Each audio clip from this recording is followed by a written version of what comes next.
সবশেষ ম্যাচে যেভাবে বাংলাদেশ পরাজিত হয়েছে এবং তারপরে সবচেয়ে আলোচিত বিষয় নাজমুল হোসেন শান্তকে নিয়ে একটা ইভেন্ট খোলা হয়েছে। নাজমুল শান্ত দলে থাকলে আমাকেও খেলায় নিতে হবে, এরকম টাইপের কিছু একটা, হয়তো স্ক্রিনে আপনারা দেখছেন। নাজমুল হোসেন শান্তর ফর্ম নিয়ে, ক্যাপ্টেন্সি নিয়ে, প্রেজেন্স নিয়ে এত বেশি প্রশ্ন তৈরি হয়েছে যে নাজমুল শান্ত যদি বাংলাদেশ দলের হয়ে পরের ম্যাচে খেলে, নাজমুল শান্তকে যদি 11-এ বিবেচনা করা হয়, তাহলে সাধারণ মানুষ যারা, তাদের দাবি তাদেরকেও দলে রাখতে হবে। তার মানে সাধারণ মানুষের যে পারফরমেন্স, গড়পড়তা পারফরমেন্স, প্রফেশনাল ক্রিকেটের সাথে নিশ্চয়ই আপনার আমাদের ব্যক্তিগত ক্রিকেটীয় পারফরমেন্স মিলবে না, কিন্তু সেই পারফরমেন্সকে ক্যাপ্টেনের পারফরমেন্সের সাথে তুলনা করা হচ্ছে এবং এই ইভেন্টে বেশ হাস্যরসাত্মক আলোচনা চলছে। নাজমুল হোসেন শান্ত কি তাহলে পরের ম্যাচে বাংলাদেশ যেই ম্যাচটা খেলবে নিউজিল্যান্ডের বিপক্ষে, সেখানটায় রাওয়ালপিন্ডিতে থাকছেন না? ক্যাপ্টেনকে বাদ রেখে কি বাংলাদেশ দল তার 11 সাজাবে? এমন ঘটনা ঘটার সম্ভাবনা কতটুকু? শান্ত বাদ পড়লে ক্যাপ্টেন্সি কে করবে? অনেকগুলো প্রশ্ন। এই প্রশ্নের উত্তরে যাবার আগে আমি কিছু ফ্যাক্টস আলোচনা করতে চাই এবং ডেফিনেটলি এই প্রশ্নের উত্তর আপনাদের সামনে আমি তুলে ধরবো এই আলোচনাতেই। দেখুন, বাংলাদেশ যে ম্যাচটা হেরেছে, এখানটায় নাজমুল শান্ত এবং পুরো দল, ম্যানেজমেন্ট যারা থিঙ্ক ট্যাঙ্ক হিসেবে কাজ করেছে, তাদের যথেষ্ট প্রভাব রয়েছে। সবচেয়ে বড় জায়গা যেটা, captain he has to lead from the front. কিন্তু ক্যাপ্টেনকে যখন আমরা দেখি যে বাংলাদেশ দল তার বোলিং ইনিংসে মুস্তাফিজকে দিয়ে এবং তাসকিনকে দিয়ে ওপেন করায়, ফার্স্ট চেঞ্জে আমরা দেখি যে তানজিম সাকিবকে আনা হয়, আমার কাছে মনে হয় ভারতীয় ব্যাটিং ইনিংসের সবচেয়ে সুবিধাটা আমরা করে দিয়েছিলাম। দুই ব্যাটসম্যান যে প্রায় 70 রানসের কাছাকাছি একটা পার্টনারশিপ করলেন, সেই জায়গার প্ল্যাটফর্মটা আমরা করে দিয়েছিলাম আমাদের ওই পার্টিকুলার ডিসিশনের মাধ্যমে। দুজন বোলার বল করেছেন, কিন্তু তানজিম হাসান সাকিব তিনি একদম নতুন বলের বোলার। তানজিম সাকিব যেভাবে নতুন বলে উইকেট টেকিং অ্যাবিলিটি নানা সময়ে দেখিয়েছে, সেই তানজিম সাকিবকে আমরা চেঞ্জ বোলার হিসেবে এনেছি। মুস্তাফিজের উপর ভরসা রাখা হয়েছে। মুস্তাফিজ যে জাতীয় দলে ইদানিং সময়ে খেলছেনি অনেকটা নামের ভারে, ফিজ ওই যে একটা নাম মুস্তাফিজুর রহমান, অভিষেকের পর একদম উল্টে পাল্টে ফেলেছিলেন পৃথিবী। এখন তিনি আইপিএল এ ব্রাত্য থাকেন, বিপিএল এ পারফর্ম করতে পারেন না, আন্ডার পারফর্মারদের একজন। বাংলাদেশ প্রিমিয়ার লিগে অনেক বড় বড় ক্রিকেটার পিপিএল এ আসেন নাই, সেই গড়পড়তা অথবা মাঝারি মানের থেকেও নিচের মানের ক্রিকেটাররা, ব্যাটাররা মুস্তাফিজের বলে পিটিয়ে সুতা খুলে ফেলে, সেই ফিজ হচ্ছে অটোমেটিক চয়েস। ইন্টারেস্টিং পার্ট যেটা, বাংলাদেশ দল নাহিদ রানার মতো একজন পেসারকে, যাকে নিয়ে ম্যাচের আগে প্রচুর অ্যানালিসিস করেছে ইন্ডিয়ান থিঙ্ক ট্যাঙ্ক, তাদের মিডিয়া, তাদের সমর্থক, চ্যাম্পিয়ন্স ট্রফি কাভার করা সাংবাদিকরা সবাই, সেই নাহিদ রানাকে একাদশে রাখা হয় নাই। এখন আপনারা বলতে পারেন যে তাসকিন, তানজিম সাকিব, নাহিদ রানা সবাই যদি থাকে বাদ পড়বে কে? আবার ফিজকেও আপনি খেলাইতে চান, বা এরকম উইকেটে ফিজের খুব প্রয়োজনীয়তা রয়েছে। একটা ব্যাপার কি বাংলাদেশ দলের ম্যানেজমেন্ট কোনোভাবে বোঝার চেষ্টা করেছে, Nahid Rana is a surprise package. Nahid Rana international cricket খুব বেশি দিন খেলেন নাই। এই টাইপের বোলাররা, এই টাইপের ক্রিকেটাররা, এই টাইপের ব্যাটার, মানে যেই হোক না কেন, তার রোলটা যাই হোক না কেন, যখন আপনি তাকে দলভুক্ত করবেন, 11-এ থাকবেন, তাকে নিয়ে একটু হলেও কিন্তু চিন্তা ভাবনা, সচেতনতা কাজ করে। বাংলাদেশের সেই জায়গাটায় ক্লিক করার সুযোগ থাকলেও end of the day Bangladesh cricket team, Bangladesh management, Bangladesh captain সেই বাটনটা প্রেস করে নাই।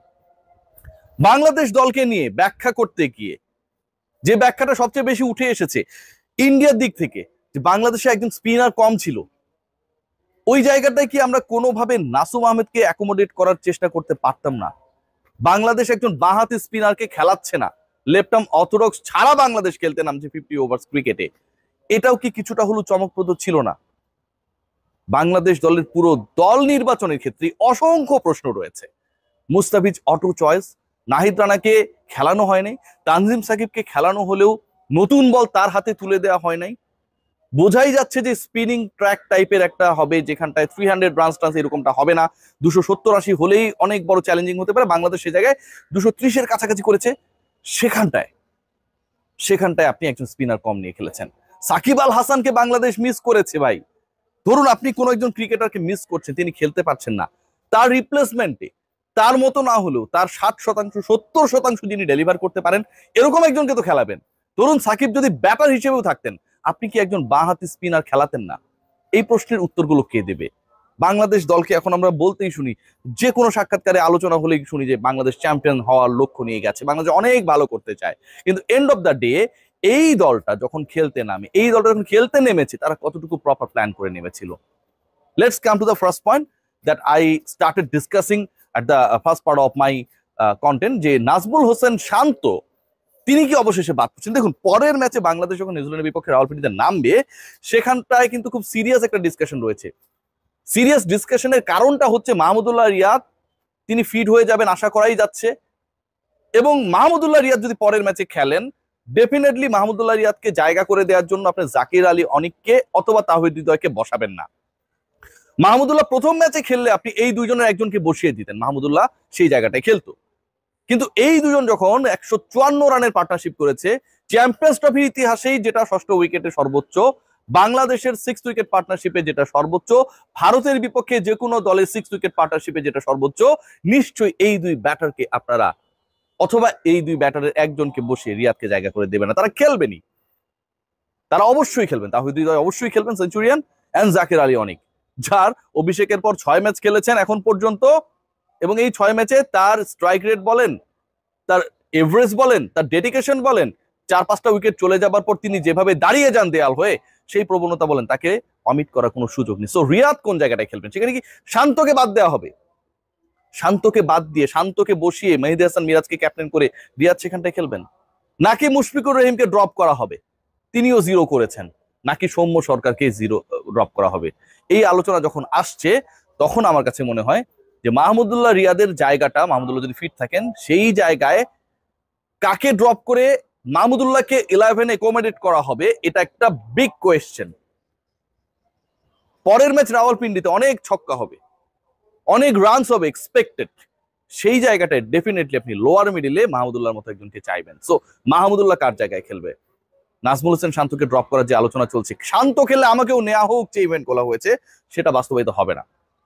একটু প্র্যাকটিক্যালি চিন্তা করুন, নাজমুল হোসেন শান্ত তিনি এই ম্যাচে 0 করলেও তিনি সবশেষ যে ওয়ানডেটা খেলেছেন সেখানটায় তিনি ম্যান অফ দ্য ম্যাচ ছিলেন, বাংলাদেশ জিতেছিল। এই ম্যাচের আগে যিনি 5টা যে ওয়ানডে খেলেছিলেন, সেই 5 ওয়ানডেতে নাজমুল হোসেন শান্ত সেঞ্চুরি করেছেন, 122 করেছিলেন, অপরাজিত ছিলেন শ্রীলঙ্কার এগেইনস্টে, সেখানটায়ও তিনি ম্যান অফ দ্য ম্যাচ ছিলেন। শেষ 5 ওয়ানডের 2টায় তিনি ম্যান অফ দ্য ম্যাচ।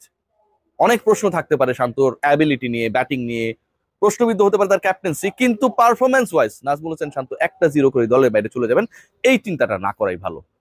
আরেকটা কথা বলি, শেষ করব, আনফিট সৌম্য সরকারের থেকে আমার কাছে মনে হয় Liton Kumar Das is a better option according to his keeping ability, according to the role he played as a batter, right handy batter. I think Liton Kumar Das could be a good and great solution. আমরা অনেক ক্ষেত্রেই কিছু ক্রিকেটারকে বেনিফিট অফ ডাউট দিয়ে ফিটনেসের দিকে না তাকিয়ে নিয়ে যাই, বাট লিটন কুমার দাস বিপিএলও খুব একটা খারাপ করে নাই, দল চেঞ্জেরও সুযোগ ছিল, যাই হোক সেটা পরের আলোচনা। বাট লিটন থাকলে আমার কাছে মনে হয় আমরা আরো বেশি হুকুল হতে পারতাম।